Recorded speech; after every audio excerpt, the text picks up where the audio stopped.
Thanks everyone for joining today. Um, my name is Brian Lukoff. I'm the CEO of Perusall and one of the founders of Perusall as well. And I want to thank you for joining us today for this Perusall 101 Intro to Perusall webinar. Really excited to have you here and show you what we've been working on with Perusall. Just to kind of introduce you to the folks who are on the panel today. So you've got myself, Michael, who's also on our Perusall team. You'll also see Joy Gifford, who will be monitoring the chat. And so feel free to chat with her if there are any issues come up, any webinar technical issues or anything like that. Feel free, as we go along, if you have any questions, to put those questions into the Q&A panel. And then at the end, we'll leave time to address those questions. So if you have questions about Perusall or about Perusall-related pedagogy for the panelists, feel free to pop those into the Q&A.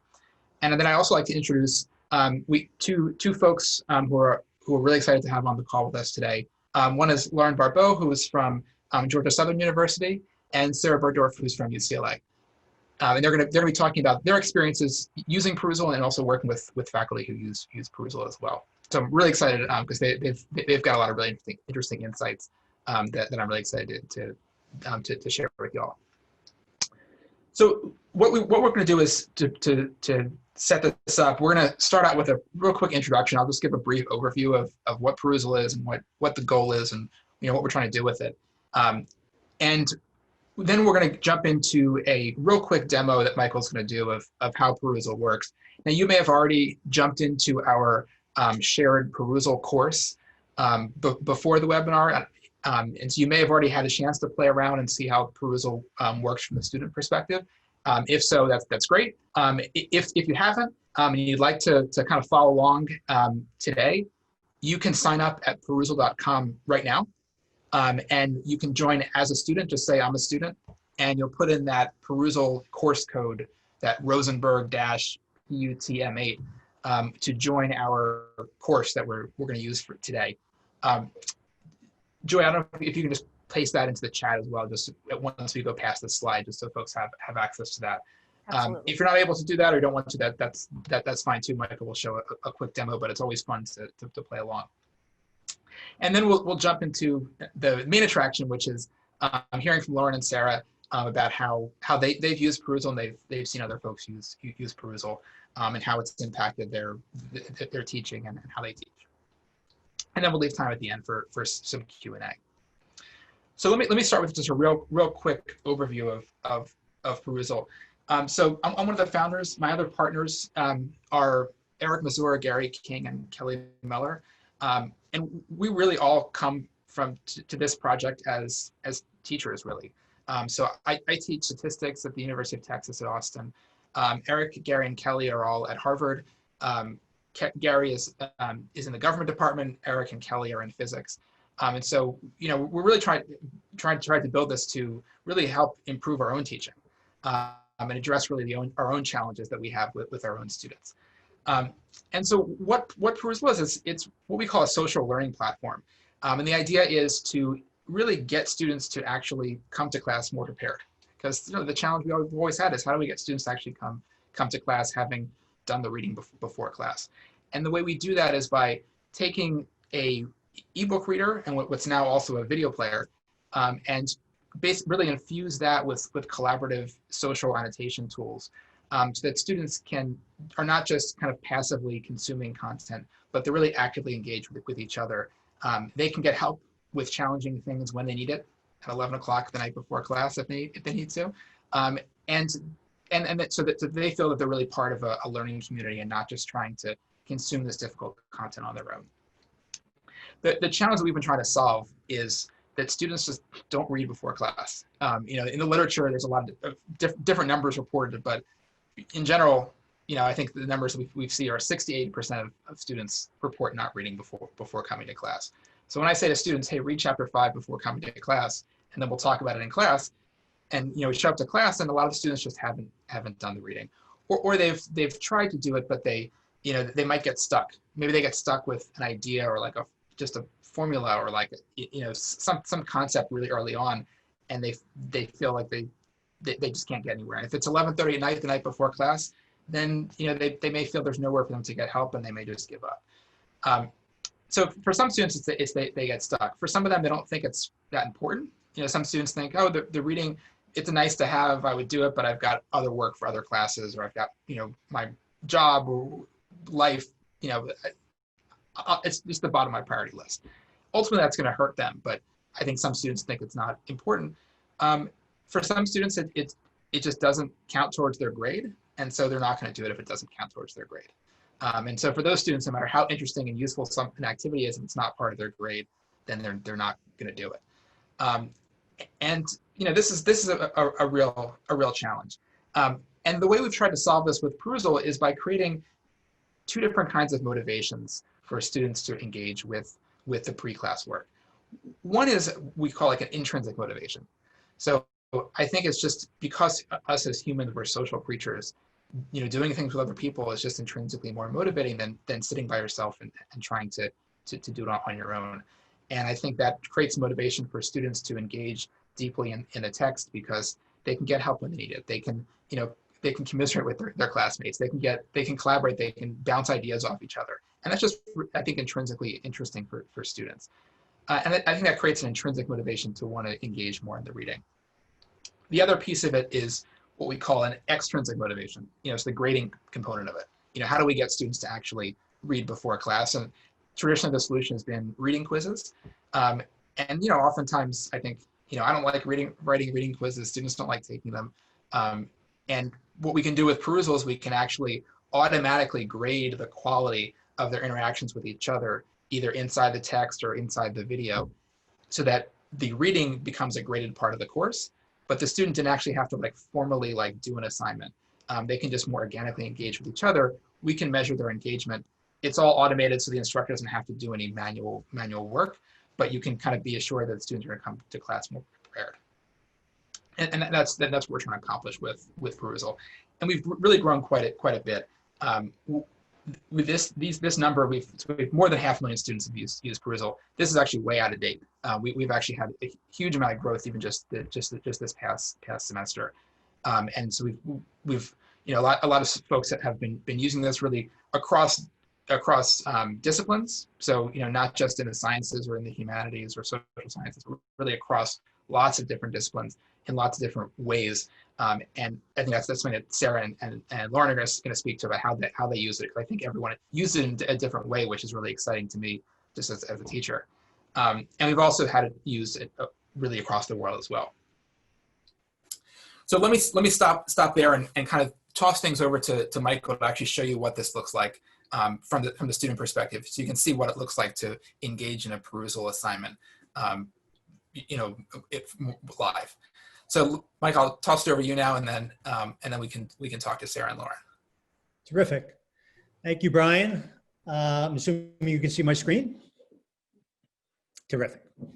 All right, so today I am going to show primarily a few features based on a video assignment and on a text, an article assignment. The first thing you see in this screen is some basic details about this video assignment. As an instructor, I would know that there were 5 unread annotations. I'm also getting an overview of student activity, both from a scoring perspective and the number of annotations, comments, questions, both asked and unanswered. And what I also see is a snapshot of student activity, the most upvoted annotations, most active students. When I click into the assignment proper, one of the nice engagement features of Perusall is that on the left-hand side here, you'll see the avatars of all the students who are in the course right now and participating in the assignments. In this case, this is a video, and at the bottom of the screen here, you will see all the activity surrounding this video assignment since yesterday, actually.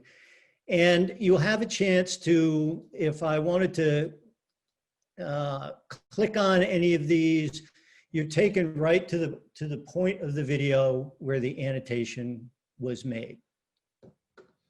I'm gonna move this out of the way. So one of the, in terms of social features, one of the key highlights of Perusall is the conversations that students have among themselves. And that's built through the threads that they create as they're watching a video here, and they highlight. There's a lot of excellent sort of analytics, whether you want to understand how individual students are doing. So if I stop it there and I type something in and I want to send a direct message to Lauren, all that is possible with Perusall. And it helps the cycle of communication among the students in the class. What you also see here in the thread is that students can upvote each other's comments. And this helps propel the conversation. It helps create dialogue, a sense of community. And it's one of the ways in which Perusall's social feature helps increase engagement, helps students become better prepared before class, and gives the instructor a sense of where students are most excited about different assignments. Now, what you will also see in Perusall is the ability for students to ask questions. And when they ask questions, this orange indicator lights up. And students who have a similar question can click on the question mark, and Perusall will begin to follow this activity and give an instructor a sense of where students may be confused. There's something called a confusion report, which is part of the analytics involved in Perusall, which will provide a summary of where students have been confused. So that's a video assignment. Let me move over to the article. And once again, it's the same overview where you will see the number of unread annotations, a summary of activity, summary of the students that are most engaged and have been involved in making annotations that are upvoted the most. As an instructor, you can even choose to copy these annotations and perhaps use them at the beginning of class as an illustration of a thoughtful annotation. So if I go to the assignment itself, once again on the left-hand side, you see the avatars of all the students who are participating. When I click on a highlighting, I see the student and the annotation associated with that highlighting. And I can also take a look at the general overview of what's happening with the assignment, the threads that are developing. I can see where an annotation's been upvoted. I can take a look at the progression of a thread. All of this is part of the group of social features that are available within Perusall. As an instructor, I will also see comments that I have not read yet, bolded here, which will help in groups of 10 or 15 or 20 students where you're periodically checking in to see what the annotations look like. So that's how an assignment looks, both a video assignment and a text assignment. Now, what I also wanted to show today is how you would create an assignment. And before I get there, when you are thinking about using course materials in Perusall, you have several options. You can choose from among the 200,000 books that are available in the catalog. That includes textbooks, trade titles, novels and nonfiction, and academic titles. In addition, you might choose to capture a web page and use that. You can upload documents from your computer, as long as they are PDFs, EPUBs, or Word documents. And of course, you can upload videos now. So YouTube, Vimeo, as long as Perusall's API works with the video source, you can upload it as an assignment. In this case, I'm gonna quickly upload a textbook, and I'm going to assign a chapter.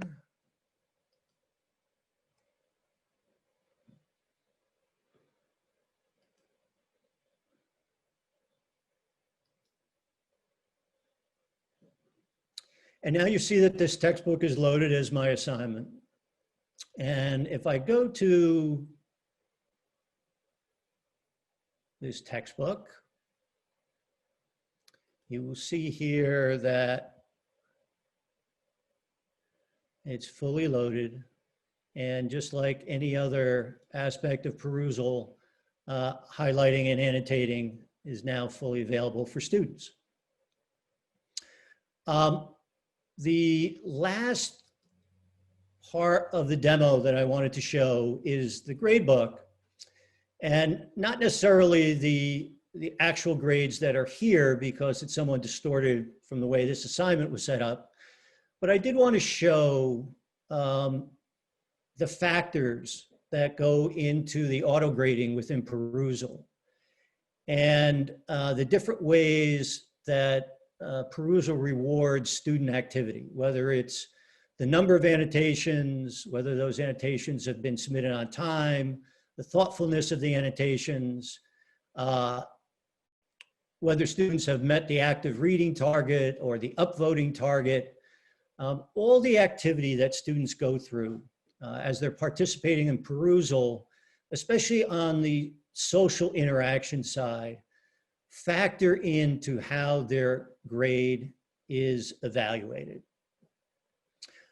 So I'm going to pause here and switch over to our two guests so they can share some of their experiences in having used Perusall.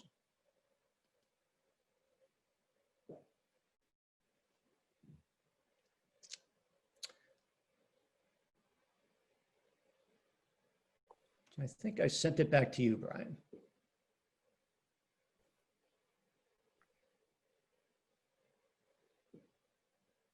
Okay, so we'll start with Sarah Burdoff from UCLA. Sarah, tell us a little bit about your favorite features in Perusall. Well, I was an emergency adopter of Perusall, so I was looking at all of the tools that were available when we all switched very dramatically online into the spring quarter.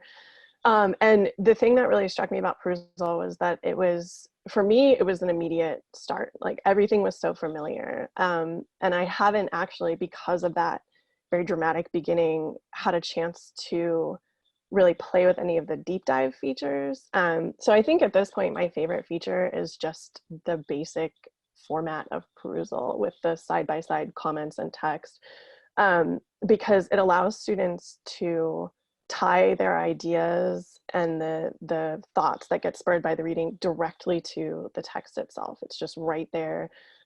Everyone can see the thought process. Everyone can join in the thought process. So it's very, very intuitive. It was a really quick start when I did it, for me and for my students, because it uses features like comment threads that we use on all different platforms anyway. So, you know, when I tell a student that they can upvote something, when I tell them that they can @ somebody, like they understand that way of communication and they're very, very comfortable with it intuitively. So I mean, I really do think that that sort of foundational aspect of it is the one that drew me in and the one that I really appreciated. So really like the hashtags because students can use them to keep track of their own kind of thought process or their own important information throughout the quarter, but you can also use them in like a fun way, right? Like you can also just kind of the way that you would use them on Twitter as a, you know, a sort of meta commentary or an inside joke or something like that. And that actually happened very spontaneously in the class that I taught in the spring, where people would do, you know, hashtag they're blaming women again, and that kind of developed as this very organic, almost like inside joke among my students. And that capability and that familiarity and that intuitive engagement, I think at this point is definitely my favorite. Although the more I learn, the more I really want to know about all the other features, because I think they might be favorites too. Do your students also have some fun with it, with using emojis or an image or a video in their annotations or their responses? Yeah, absolutely. I was surprised and delighted that one of my students used a GIF as a response to something. It was, you know, something in Shakespeare, and she just posted a GIF of Stephen Colbert going like, "There's a lot to unpack here." And I was like, first of all, that's accurate, you know, and second of all, it is just a part of that that kind of colloquial, fun communication and collaboration and community that really gets built around these texts that could otherwise be very intimidating. And I had students responding to me in that way and saying, you know, look, I didn't know what Perusall was, but it was actually really fun. And that was such a great thing to hear, especially in the very dramatic circumstances under which I adopted it. So great. Lauren, how about you? What are your favorite features of Perusall? Yeah, so I've been using Perusall for since 2017, so about 3.5 years now. And I'll start by saying I taught writing and literature for 7 years, and I was looking for this tool. So I started teaching in 2011, and I actually Googled collaborative annotation tools around 2015 or 2016, and Perusall didn't come up. So I just kind of made do with what I had. But I'll tell you, really what sparked my interest in collaborative annotation technology was my experience as a writing teacher. As a writing teacher, I realized that students who can't read well can't write well. Writing is supposed to be a conversation, and if students don't understand the larger conversation, what's the point of writing, because they're not responding to anything. So I realized very early on that it was important for me to teach those reading skills as well as the writing skills if I wanted my students to be successful. So I was looking actively for a technology like this. And I knew I wanted to have a social media-like feel, something that would be low impact to adopt as well as low impact for students to learn to use. use. And that technology just didn't exist. And then in 2017, when I started my job as a faculty developer, I had a colleague who knew about Perusall, found out about it from a webinar, and I just fell in love. This was the thing I'd been waiting for. It had all of the features I was looking for, including auto grading, because I had used discussion boards for years, and you know, I grade a lot of papers, but the thing I hate the most, I hate grading discussion boards. I don't know why. I just really hate grading them. And so when Perusall had this auto grading feature, it was like everything I wanted and more. But I will tell you the thing that I love most about Perusall, and the reason why I was looking for a technology like this, is because I wanted to unite the act of reading, the act of thinking and writing. So often our students think that reading happens over here, and then the writing and thinking happens over here when I do my discussion board post or write my paper or whatever it is you have them do to follow up. And I really wanted my students to understand that if you don't think and write while you read, you're not going to get out of it what you need. So it was really a pedagogically driven decision for me to seek out this type of technology. So the thing I love the most about it is, here's the text, here's the writing, here's the thinking, and it all happens in one central location with a very low learning curve and that social media-like feel that I was looking for. So those are the things that I like best about Perusall. And let's not diminish the auto grading part, which has lightened the grading load significantly. Terrific. Lauren, did you find that the auto grading results in general were accurate enough where it matched up how you would have evaluated the annotations? Yeah, so in my role as a faculty developer, I work closely with faculty, especially on Perusall. I do a lot with technology on campus. And so I've seen a lot of different courses, not just, things that I use Perusall for, but I've seen faculty across campus use it. I have some faculty who are very skeptical of the auto grading. It's going to grade too hard. It's not going to grade hard enough. It's not what I want. And that's fine. Some people choose to manually grade. But what I've seen is that, first of all, I think of Perusall more as participation points in terms of grading a discussion in the classroom or even a discussion board. I'm using this to measure engagement, not like a test grade or anything. It's a formative assessment, so kind of low stakes, somewhere between 10 and 25% of the grade. And I'm okay with an algorithm grading, 10% of their grade. But what I have found is that the algorithm does a pretty good job of giving points out sort of at the level that I would. So I use Perusall to grade on a 1, 2, 3 scale. 1, they submitted something, yay. It's not very good, but they submitted it, even if it's an emoji. 2, they did it. It might not have met all of the expectations, but they did a better job. They gave some thought to it. And 3 is really outstanding work. And then I multiply the 3 times however many annotations I'm requiring for full credit to determine the full credit on that assignment. That's just my pedagogy. But I found that it's low stakes enough that the algorithm is accurate. So I think there's a lot of concern when the algorithm is grading a significant part of their grade. But if it's low stakes enough, I find the algorithm does a good job. They do just about as good as I would do myself. So that's my 2 cents. Thank you.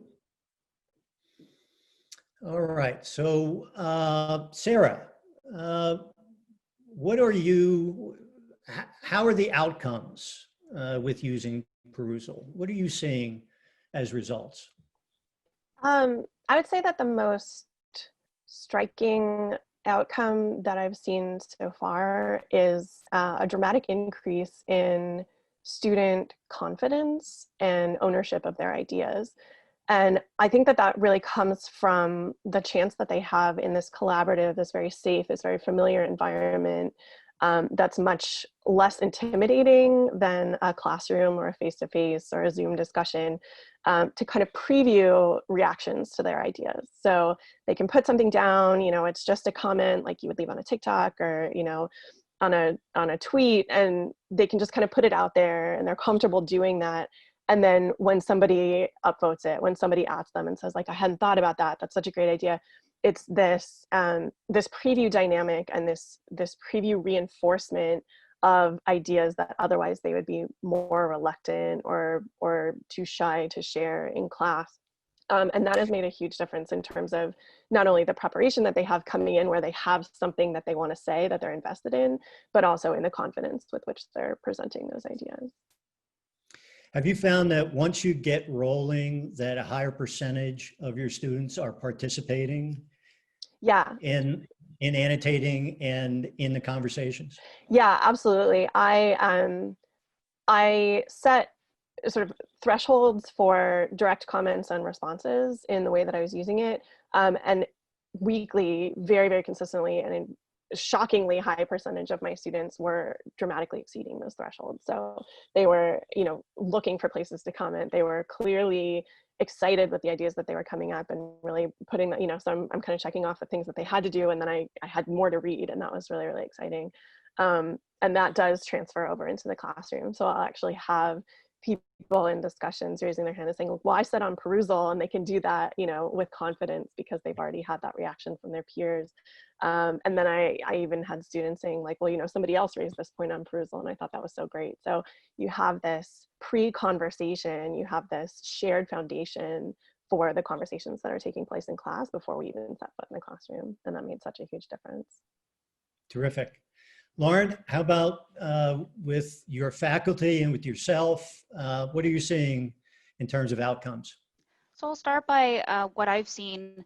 I use Perusall in the graduate TA seminar that I teach. One of the things that I've seen, you might expect this because they're grad students, but you know, it's not always the case. One of the things I've seen is that I'm getting much better engagement on the discussion board or on the discussion boards in Perusall than I was in the traditional discussion boards. So instead of, oh, that is a very interesting and insightful post you have. It's like, yes, thank you for your interesting and insightful response. Instead of those sort of frivolous back and forths, Perusall is giving a lot more organic conversation. And what I see is that students are asking questions, they're answering each other's questions, they're actually going above and beyond. So I think since this is a short 2-week seminar and it's asynchronous, I just have them do I think 3 annotations for credit, which is pretty low. I just have a web page in there from a blog that I want them to read. And I've had students who do 2 to 3 times the number of required annotations for full credit. So they're clearly doing above and beyond the required amount of work. I'm also seeing much greater detail in terms of what they're posting, much more thoughtful, really engaging with the text and not just, well, I seem to remember that the text mentioned this random thing. As a former literature teacher, it's really important for me that students engage with text and what it says and not just what they think it says or what they remember it saying. So I like that students are really directly referring to the text in their comments. They're also bringing in outside resources, which is awesome. So what I'm hearing from faculty in my faculty development work is same thing. Students are doing more annotations. They're doing more thoughtful annotations. I'm also seeing, strangely enough, a lot of faculty who are coming to me saying, hey, I hear you do the Perusall training on campus. My students keep telling me I need to use Perusall. What is it? Why is it so great? They're using it in other courses and they love it. So faculty are coming, seeking this training because they've been referred to it by their students. I think that says a lot about the platform here and how useful it is and the student experience using it. So it's not just that they're doing the work, they actually like doing the work. It blows their minds that they like to think, and Perusall elicits that thinking from them, and it's really exciting to see instructors who are having that experience and getting that fuller, richer conversation, whether they're in the classroom or they're working asynchronously. This tool really works great for synchronous and asynchronous courses. There have been some questions in the chat about that, so I just want to put it out there. It works really well across modalities. So in using it as a synchronous tool, what examples have you seen of that use? So in terms of synchronous courses, I think most instructors use it as a place to start a conversation before they come to class. The most useful feature of Perusall in terms of continuing a conversation that's already started is actually the confusion report. So if your students flag something as a question, Perusall aggregates those flags and says, here are the top 3 areas where your students had questions. And so it'll actually pull out keywords that they were using thematically across those annotations, and it'll give you some sample annotations that if you really want to, you can click on them and go to that piece of text that they highlighted. This is a great just-in-time teaching technique. So typically, if I'm teaching a literature course, I want to be responsive to what students want to talk about. So traditionally, that would require me to depend on discussion boards. And no matter how many rubrics I put out there about you must ask this many questions or cite the text this many times, I never really got the insight that I wanted about where they were interested in themes or questions about the text. I had to kind of guess, and a lot of the discussion was top down because I picked what I was interested in because I didn't get enough feedback from students to pick what they were interested in. So with a confusion report, you can look at it and you can say, oh, this is what my students want to talk about. These are the questions they're asking. I want to go into class and we're going to have a discussion about that. Maybe you're not teaching a discussion-based course. Maybe you're teaching something where there's more of a static answer. This is also a great way to just see where your students are having trouble comprehending material and you need to clarify. So it's great for just-in-time teaching. If you're teaching asynchronously, I do have an instructor who uses the confusion reports to record video responses. So she'll check the confusion report for each reading, and then she'll go in and record a video in the learning management system and post that for her students. So she knows that she's seen, or so they know that she's seen what it is that they're saying and what their concerns are, and she's actively addressing that. So it's great for promoting that social presence, especially when we're so far apart these days. Terrific. All right. Sarah, how has Perusall changed the way you teach your course? Well, I won't ever give a reading quiz again. But in all honesty, I mean, I think that it has given me a way that I never had before to encourage reading, both with a grade, but also just with an atmosphere. And the combination of those two encouragements, as Brian was saying in the presentation, is absolutely awesome, because the students don't feel like reading is something additional that they're doing anymore. It is much more fully integrated into the course and the grade, and the dynamics of the classroom. It has also, sort of to echo what Lauren was saying, it has taken a lot of the anxiety out of teaching for me, especially in terms of class prep and things like that, because you really do get a sense of what the students want to talk about, what they need to talk about, what they're already talking about with each other. So instead of having to go into my classroom, having to go into my lecture and basically guess what quotes they were struck by, or what connections they were making, or whether they've done the reading, I have in my hands this absolute wealth of not only quantitative but also qualitative data about all of those questions before I even go into the classroom, right? So I'm not counting on this kind of on the spot self-reporting that we used to have to count on, where, you know, did anybody have any questions? Was there anything that you guys wanted to talk about today, right? And that kind of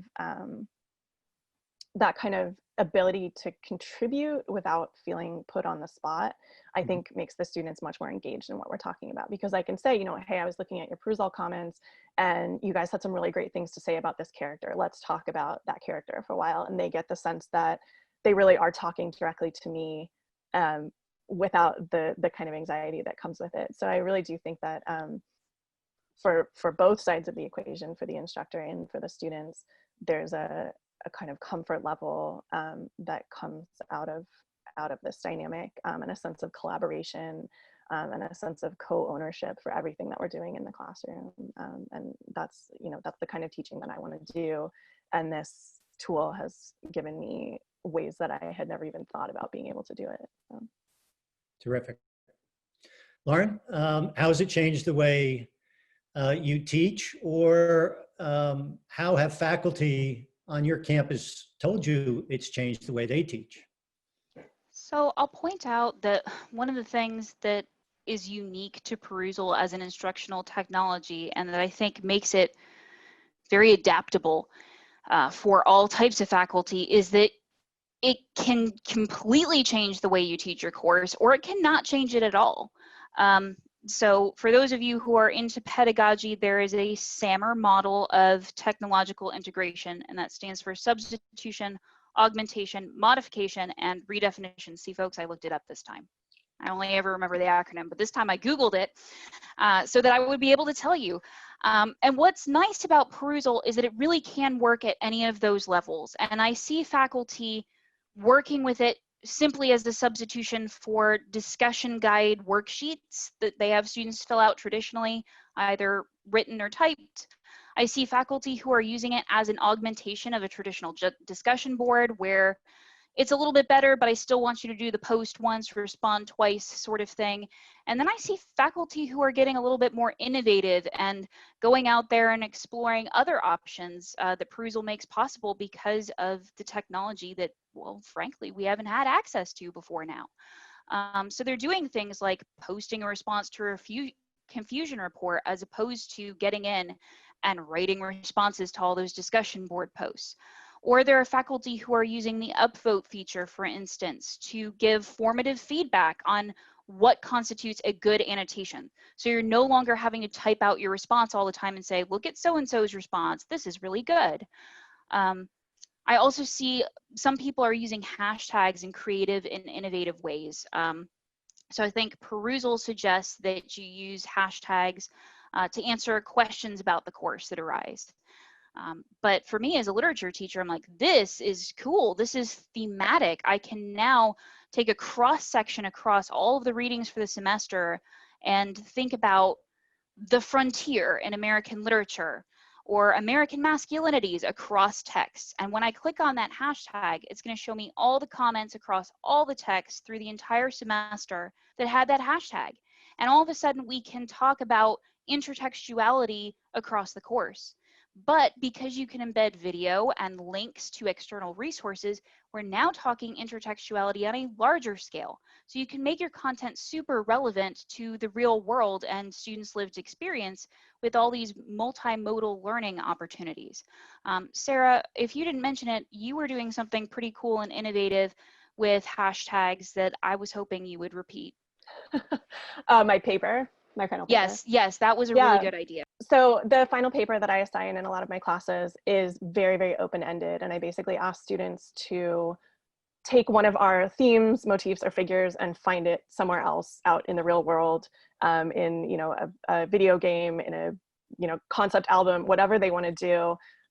So I encourage them at the beginning of the quarter to use those hashtags to keep track of themes that are sparking their attention all the way through the course. So they can use, sort of their personal hashtag or their personal brand or whatever to let Perusall do the legwork for them in preparation for that final paper. So all they have to do is click on the hashtag at the end of the quarter, and all of the places that they were like, oh, that might fit my final paper, come up in a very kind of curated or pre-curated way, so that they're not having to review all of the readings in order to prepare for that final paper. So yeah, they were doing that, and it seemed to work really well for a lot of them because I had a lot of really great quotes that came out of it. I would just like to add on the idea of sort of changing the way that you think about teaching and learning with this tool. I think one of the best things for me about it, again, is a very sort of straightforward, simplistic part of its design, but I really love being able to give students real, tangible credit for reading. And that's something that doesn't really occur, I think, a lot of the time, but for these students, in a literature course, in a science course, it doesn't matter the discipline, we're asking them to do so much work before they even set foot in the classroom, right? Read this 100 pages, read this novel, read this. And this is a real, concrete, tangible way to say, I see your work. I see what you're doing. I see the thought that you're putting into this and how much you're thinking about it and how hard you're thinking about it. In a way that I can't think of another way to do that, right? I can't think of another way to let them show me how much thought they really are putting just into the act of reading a homework assignment. And that's been absolutely awesome for me to be able to acknowledge that in a very real, very tangible kind of way. Terrific. Thank you, Sarah. Sarah said this really awesome thing yesterday when we were talking about this. And so I'm going to start it and she's going to run with it because it was her idea. One of the things that I think as instructors, especially living in a time when instruction has gone so much online, one of the things that we really appreciate about Perusall is that it's free and it's accessible. I work at a state school. We don't have a budget. We can't afford a lot of the technologies that we really need to make learning online useful for students or productive. And Perusall has just been such a wonderful technology. It's affordable, it's accessible, and yes, I do mean accessible in terms of cost as well as accessible in terms of ADA compliance. There have been some questions about that, and yes, it's fully ADA compliant. There's actually a screen reader in there. You can have it read you the text in multiple languages, apparently. I don't know how well it does on translating that, but it is accessible in multiple different ways, and I think lowering the cost barrier is super important for some of us right now. I know in Georgia, we have an Open Access Georgia initiative that's coming out of the state to make textbooks and course costs lower so that more students can afford to enroll. And Perusall is just so wonderful for its ability to use OERs, as well as, you know, any material that you have, they can basically make it happen. They even work with textbook companies. If they don't already have your textbook, they'll work with textbook companies to try to get it.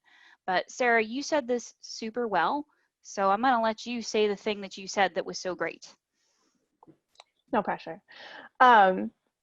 Yeah, I mean, I again, as Lauren said when we were talking about this yesterday, I mean, sort of the best way to describe it is gratitude. I mean, I really, in all of the tools that I was looking at in this online conversion, so many of them had, you know, okay, well, some free features, right? Like you can do the bare minimum. You can play around with some of the stuff, but you know, if you really want to use this the way that it was intended to be used, it's locked behind a paywall, and that paywall is prohibitive for instructors. It means either paying out of pocket, which I know a lot of my faculty are considering doing just because of the expediency that's needed right now. If you can't do that, if you don't want to do that, it means, you know, filling out paperwork and petitions and applications for funding, and that makes it useless, especially in an emergent situation like we're all experiencing. And so to see on Perusall's website, you know, sign up, it's free, and I'm like, okay, I'm free to sign up, you know, but like it's free. It's absolutely free. And I don't know how they do that. People have asked me how they do that, and I've asked them to stop asking in case these guys reconsider. But it's such a generous thing to do, to develop a tool that's so useful and so creative and so unique and so innovative, and just give it away to people who need it and want it, and want to bring it to their students and give them this way to have this conversation. And you know, so much of education is limited by financial considerations, and by access to resources, and by access to tools that can help you educate your students or help your students learn.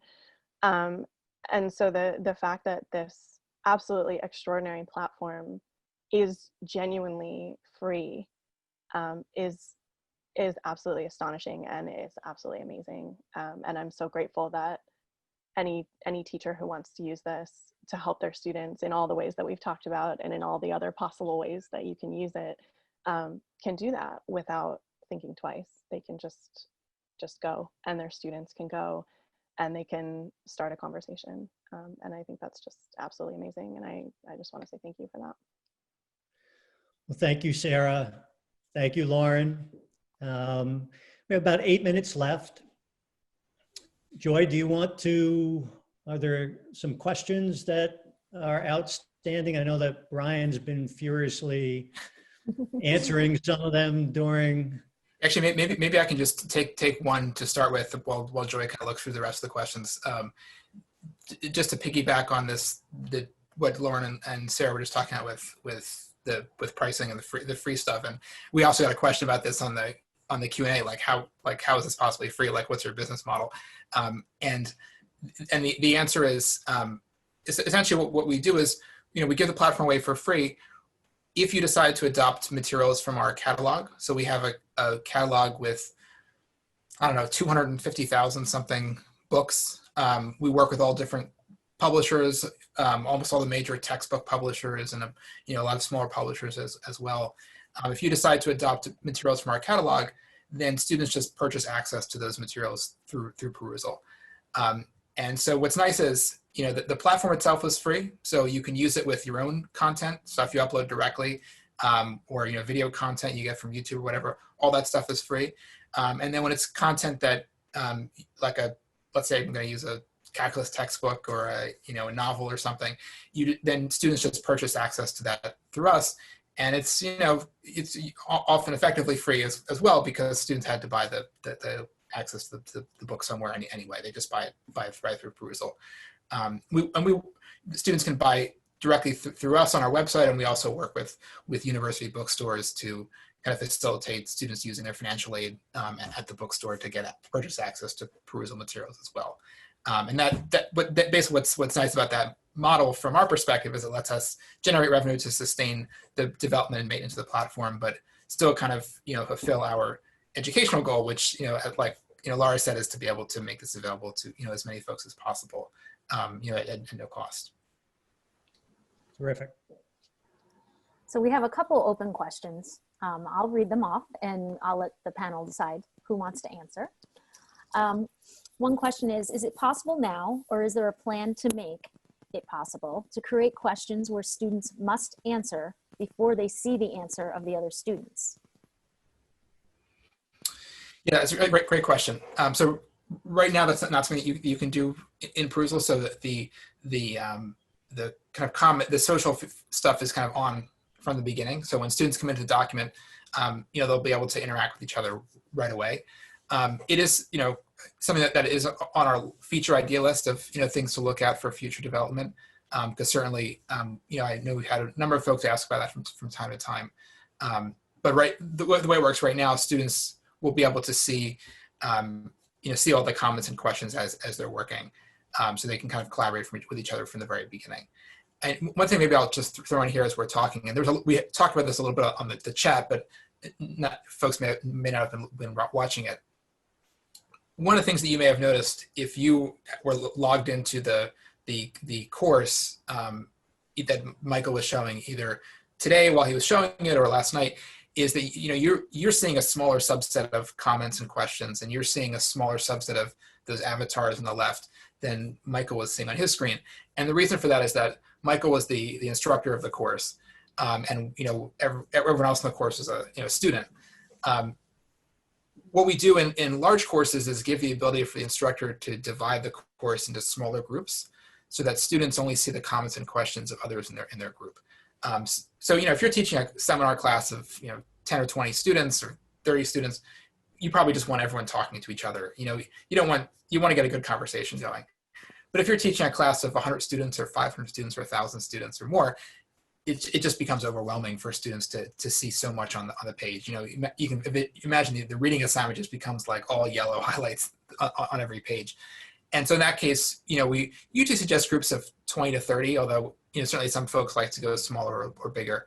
And then students will only see the comments and questions of folks in their group.